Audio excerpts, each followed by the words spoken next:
Dear. Yay! This is Wednesday, February 18th, as we continue our words and maybe even get into our first kind of creation story. So do you not have my white sheet and my blue sheet?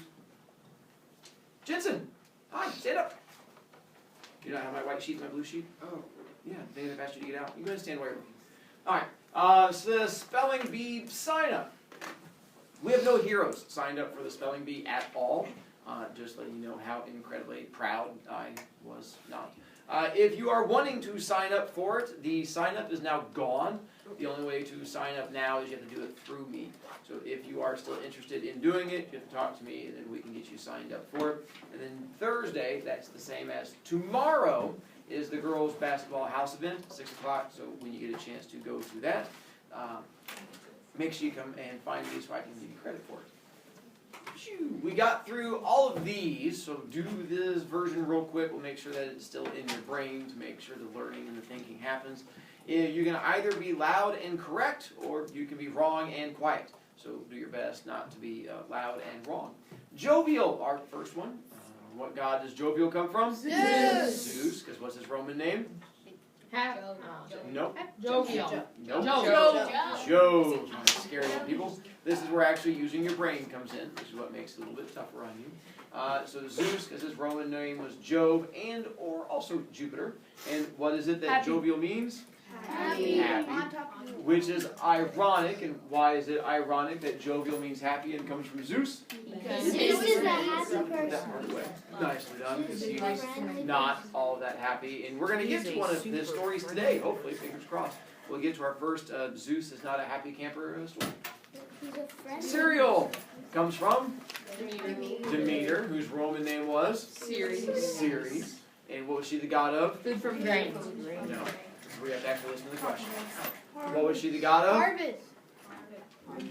Grain. Rains and harvest. Nicely done. And that's where the corn and the wheat, and you can see the picture of her over there in brown, and the same thing over here.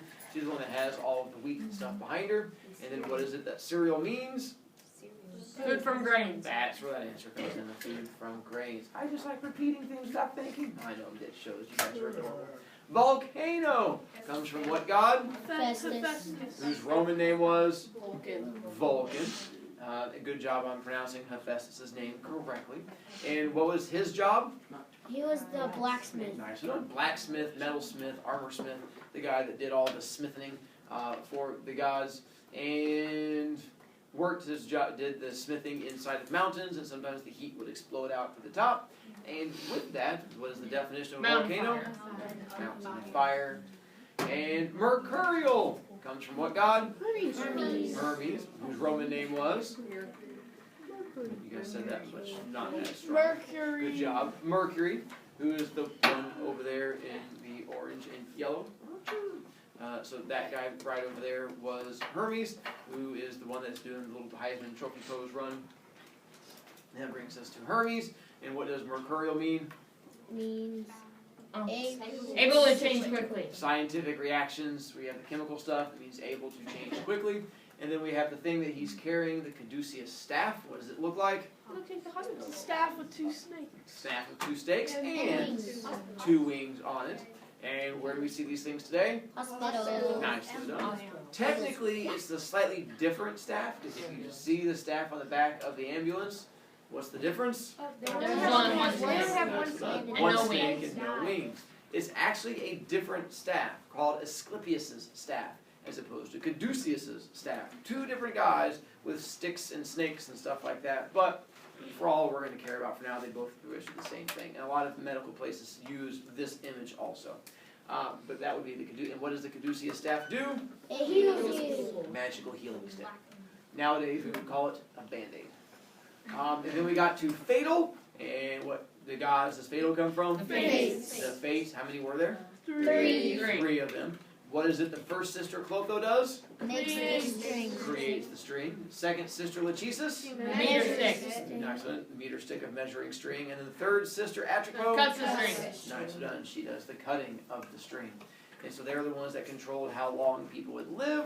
And even gods were thought to have strings. It was possible for them to die. It just was not easy for them to die.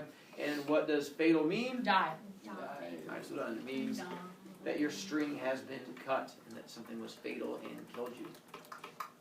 Then we got to Iris, and Iris comes from, Iris. good job again, Iris. And Iris had a job, and what was Iris's job? The messenger Messenger. of Hera. For Hera. She did not work for Zeus. She worked exclusively for Hera. And plus, whenever she came down to Earth, what did she leave?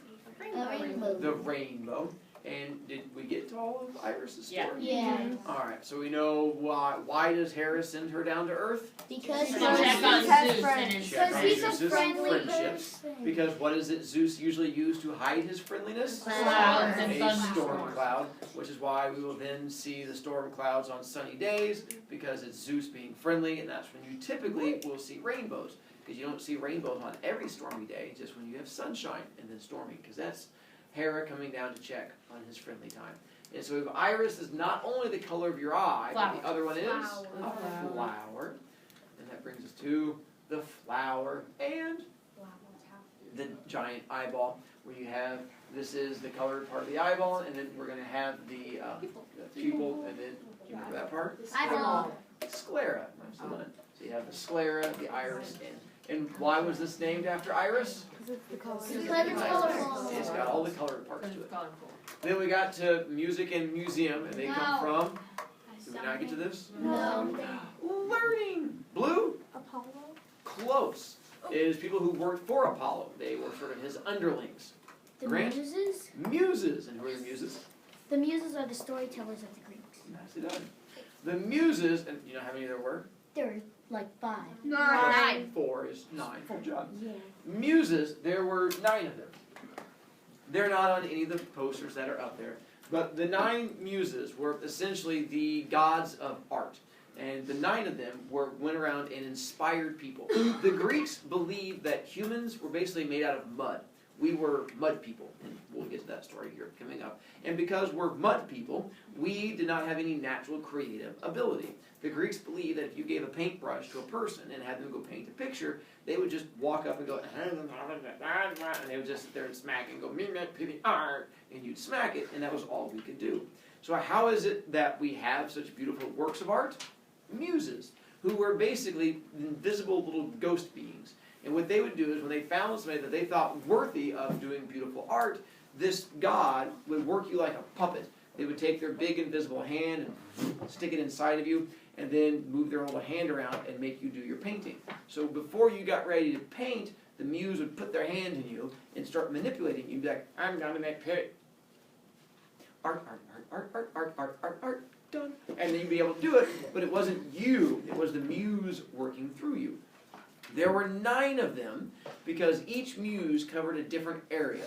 There was a muse of dancing, a muse of poetry, a muse of carving, a muse of sculpting, a muse of, and so there's like 9 different areas of art, and each one had their own area that they did. So whenever someone says that, you are my muse, it means you inspire them to do all of their creative stuff. That's why there's a band out there called Muse, because the idea that they inspire other people, and so the idea that they are named after these great works of wonderful stuff. So anytime that you have sound that sounds beautiful, is not being made by a human. Who's the sound being made by? The muse. The muses. So they call it music, because it's sound created by the muses. Whenever you see great works of art, that's not art created by humans, it's art created by? The muse. Nicely done. Muses. So they would call it a museum, because that is a collection of art. And it's a collection of things created by the muses. Both feet have to be on the ground, Jade. And so it's a collection of different stuff created by them. Then June. We'll get to that one. Jake, Hera. why do you say Hera? Because Juno. Is correct. Hera, whose Roman name was Juno, she is the one over here in pretty pink. Pretty pink. Over there on that side. And then on this one, she's right above where Abdul is. And so she's the one in the throne.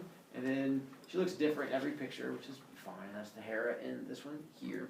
Hera not only was Mrs. Zeus, the queen of the gods, but she also had 2 other things she was the god of. Grant? Peacocks. Close. Peacocks are connected to her, but she was not the god of peacocks. Brendan? Like hats? Hats. No, this is actually where the reading the information in front of you comes in handy. It's not guessing, although guessing is fun. Blue? Marriage and childbirth. Marriage and childbirth are the two other things she's connected to. Both of which are ironic. One, why is it ironic? She's the god of marriage. Grant? Because her marriage stinks. It was horrible. She had one of the most horrible marriages out there because her husband was very friendly with other people and they constantly fought all the time. Yet she was known as the god of marriage, which is a little on the ironic side. But why stop there? She was also the god of childbirth and babies. Still ironic. Why would that part be ironic? Blue? Because she's trying to kill Hercules, which is childbirth, and that's Zeus's son. And not just that one, she tried to kill thousands of babies. We're going to get to a whole bunch of stories of her trying to kill babies. Because she had 4 of her own babies, but her husband had thousands of babies. And she's like, math doesn't match up. And so because of that, she spends most of her time trying to kill babies. She's like, I love babies, except for that baby, and that baby, and that baby, and that baby, and all those babies. And so she had most of her time hating on babies. But still, there was a time of year when women wanted to get married. You don't want to get married usually when it's cold outside, or when it's rainy outside, or when it's too hot outside.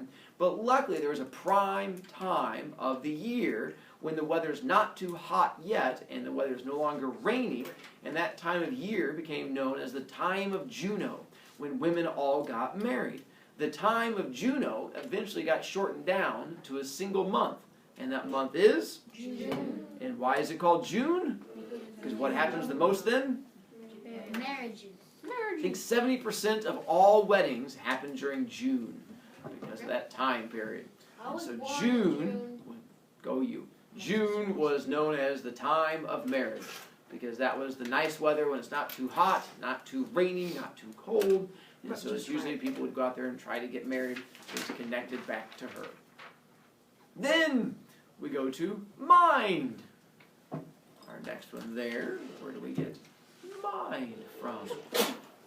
Grant? Athena. Why do you say Athena? Because she's the goddess of war She is the goddess of war, and one other thing too. and strategy. And getting closer, war, strategic war is all one thing together, but she was definitely the god of that. Yes?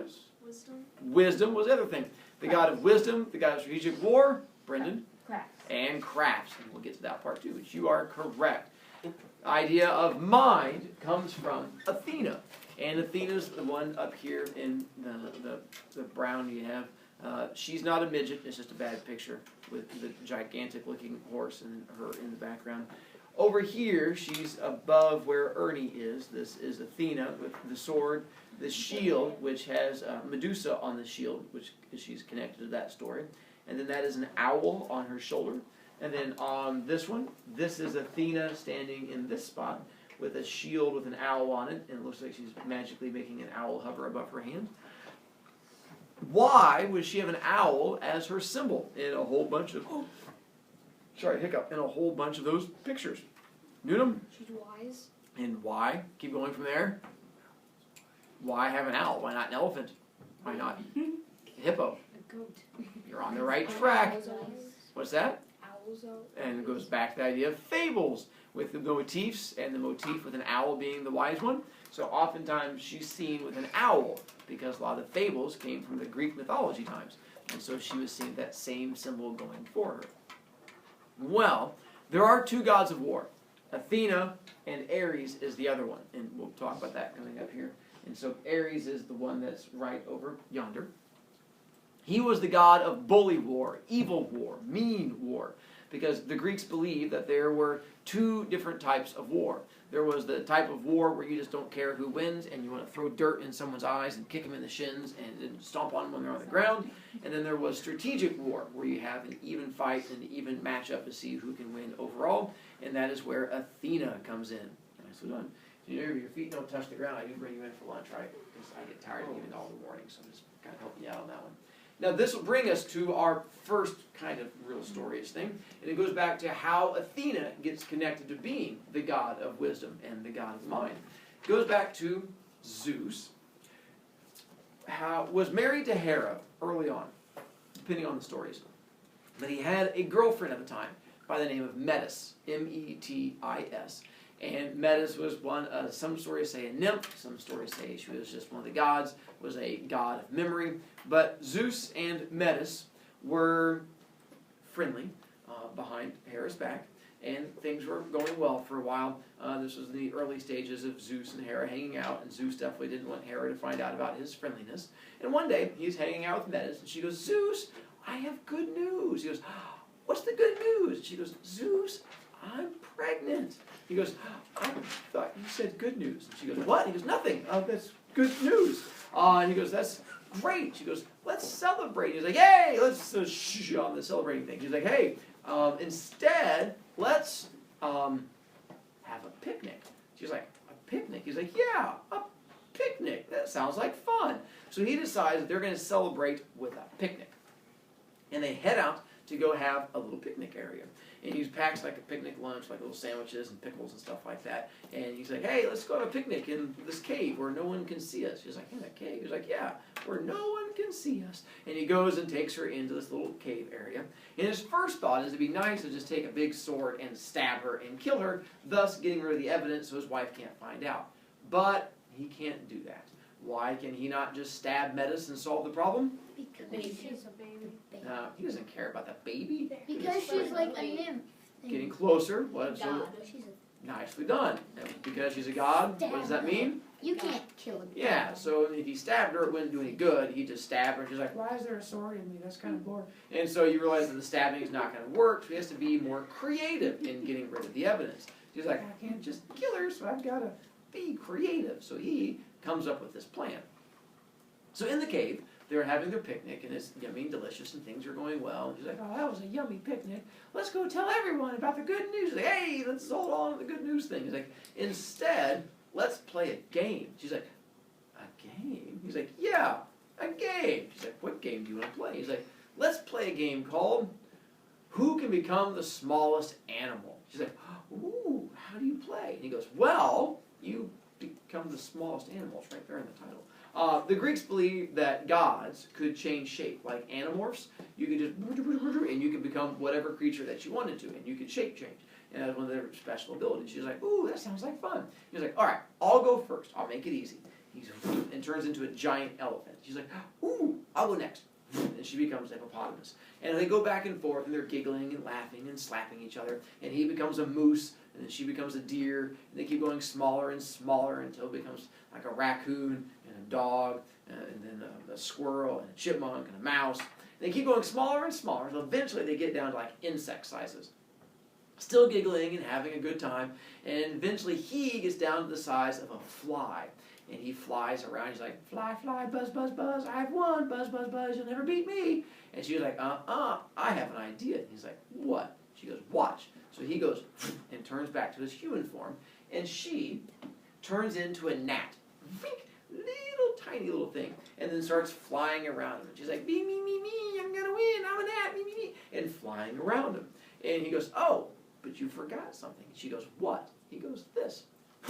Grabs her out of the air, takes her, and throws her into his mouth. And swallows her. She is now trapped in his stomach. According to Greek mythology, it's like some kind of weird tummy prison. She can't reform her normal size, and she can't get out of him, so she's trapped inside of him. Doesn't kill her, gets rid of the evidence. Hera never finds out. No one knows what happened to the body. He's a genius. Packs up the whole picnic, heads back out. People ask, what happened to Metis? He's like, I don't know. She said that she was leaving town and she's gone, and not to look for her because it was really important that no one tries to find her. And then he left off. And so years go by. No one knows what happened to Metis. He eventually becomes king of all the gods. Things are going wonderfully and great until hundreds of years later, he is now up on Mount Olympus, walking down the halls of Mount Olympus one day when he gets a horrible headache. He just starts stumbling into things and grabbing onto the chairs like, my brain! He's like, it hurts, it's thumping. And it's right on the front of his brain. He had a horrible smashing thumping over and over again. And he couldn't get rid of it. Starts yelling at the other guys, like, someone bring me Tylenol. And they're like, we've not invented it yet. And he's like, no! And doesn't know what to do to try and get rid of it. So eventually someone says, hey, have you talked to Hephaestus? He's like, no, why would I talk to a blacksmith about my headache? They're like, well, he's invented a new method of getting rid of headaches. She's like, really? And they're like, yeah. They're like, but you might not like it. He's like, I don't care. If it gets rid of my headache. Like, well, it gets rid of headaches. He's like, perfect. So he goes down and talks to Hephaestus. He's like, Hephaestus, I got a horrible headache. It's right here in the front of my head. He's like, I can barely think. It's pounding, banging, just nonstop right there. And Hephaestus is like, yeah, I can help you. And Zeus is like, that's great. He's like, what's this new invention you have that fixes headaches? And Hephaestus goes, I call it an axe. And he pulls out a giant axe with two big heads on either side. And Zeus goes, an axe? And he was like, how's that work? And Hephaestus goes, like this. There's a chair. I'm going to have you come over. You grab the chair. Zeus goes, uh-huh. He goes, you lean your head as far over the chair as you can. Zeus goes, uh-huh. Hephaestus goes, I'm going to step back over here, and I pick up the axe. Zeus goes, yeah. He goes, I take the axe, and then I swing it as hard as I can, whack, into the top of your skull. Zeus goes, uh-huh. And then I wiggle it back and forth as hard as I can, rip it out, and then in the hole in your head, I poke around, and I remove whatever's giving you a headache. Zeus goes, that's genius, okay. And he goes over and grabs the back of the chair. And Hephaestus is like, okie dokie. He's like, oh, this is probably going to hurt you more than me. He's like, what? He's like, nothing, don't worry about it. He's like, all right, you grab the chair. Hephaestus goes back, picks up the axe, whack, right into the top of Zeus's head. Wiggles it back and forth as hard as he can, and rips it back out. Zeus has a giant opening hole in the middle of his head. He's like, quick, look in there, look in there. And Hephaestus goes running up to him and starts poking around in Zeus's skull, like poking his brain. And every time he pokes the brain, Zeus's leg like kicks out the side, like poke, kick. He's like, hee. He's like, Zeus is like, what is it? What is it? And Hephaestus all of a sudden screams like a little girl. Hee! He's like, there's a brain gnome. He's like, what? And all of a sudden, out of Zeus's brain jumps a little person, like an action figure. Whoop-ew! Jumps out of his head and lands on the ground. Dressed in full armor with a sword and a shield and a headdress on, this little person lands in front of him. Zeus starts screaming. He's like, it's a brain gnome, it's a brain gnome. And Hephaestus is like, I'll get it. He's like running around like trying to stomp on it as best he can. It keeps running around and eventually it starts growing. Like those little shrinky dinks you can get in the grocery store when you're a kid. You throw them into water. It's like, booty, booty, booty, booty. This person starts growing and grows to full size right in front of Zeus and Hephaestus. Zeus shakes his head and it closes back up. He's like, who are you? She's like, I'm Athena, Metis' daughter. And it turns out, when he swallowed Metis and she was pregnant, she gave birth inside of Zeus, as you do.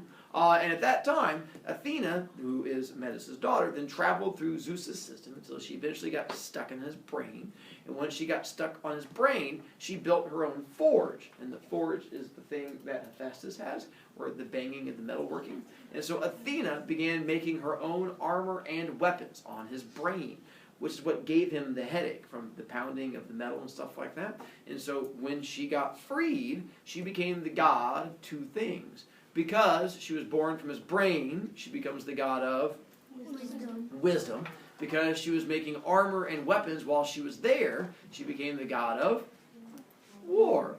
And so those are the two things she becomes the god of, born from Zeus's brain. Zeus is so excited, he's like, I gave birth, it's a brain baby. And so Zeus decides that she gets to become one of the gods on Mount Olympus, and things are happily ever after from there. Hera has no idea where Athena came from. She's like, hey, that's kind of weird. You gave birth to a brain baby. She's like, yeah, that's normal.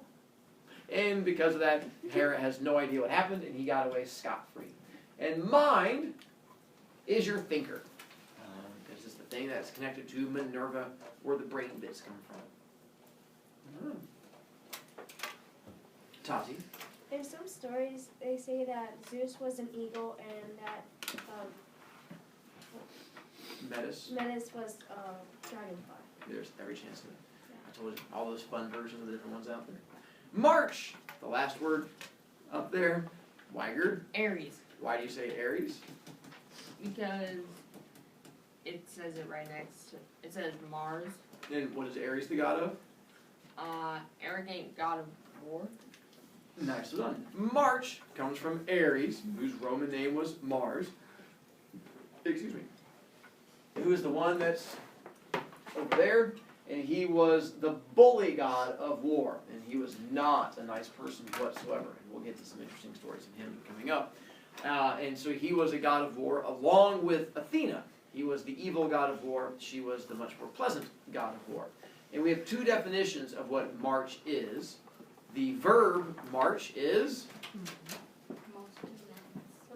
monster close. That's nicely done, Tommy. It would be the idea of the war walk when you were going off to fight into a war. And then you also have the other definition, which is the noun, which is March is not a Month. planet. Yeah, That Mars is a planet. Nice, well done. We also have the third month of the year would also work. Both connected to the god of war.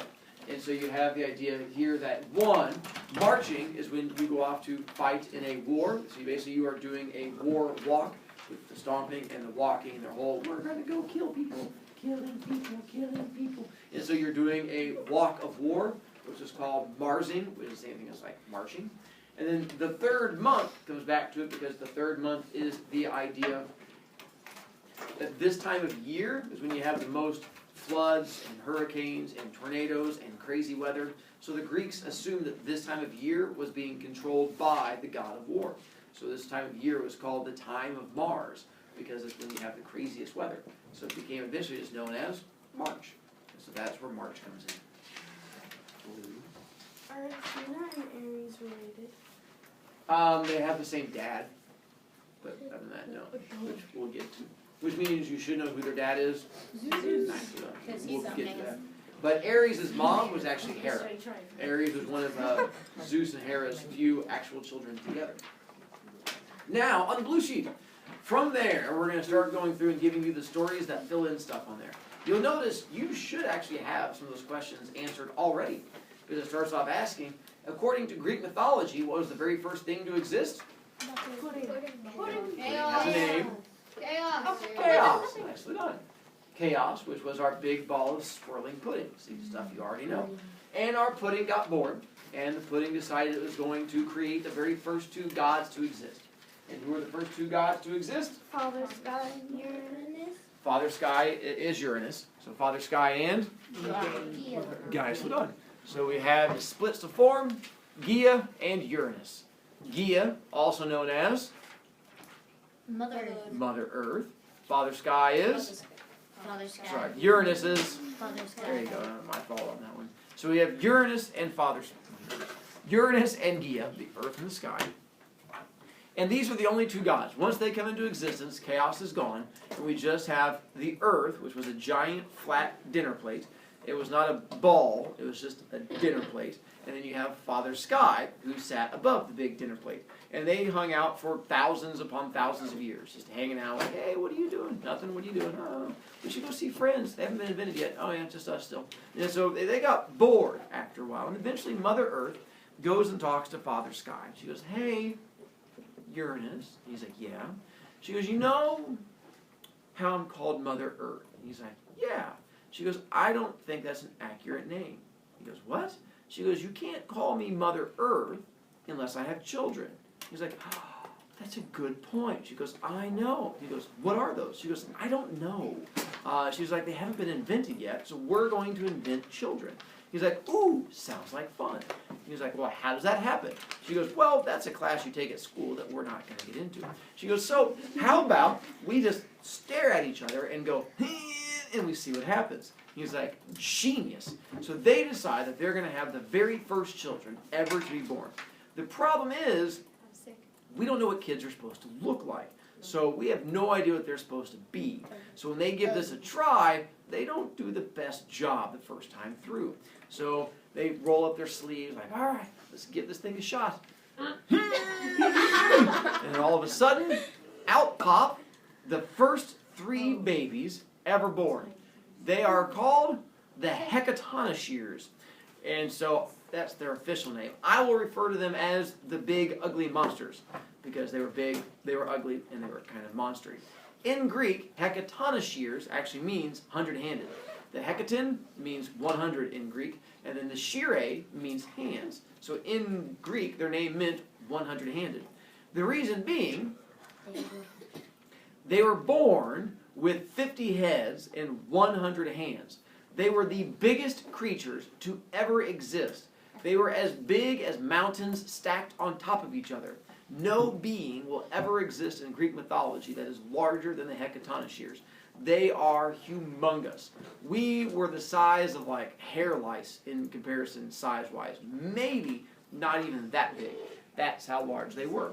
50 heads, 100 arms, and they come rising up out of Mother Earth. Mother Earth, being a mother, and there we go. Tomorrow we'll find out what Mother Earth does when she sees her babies for the first time. Yeah.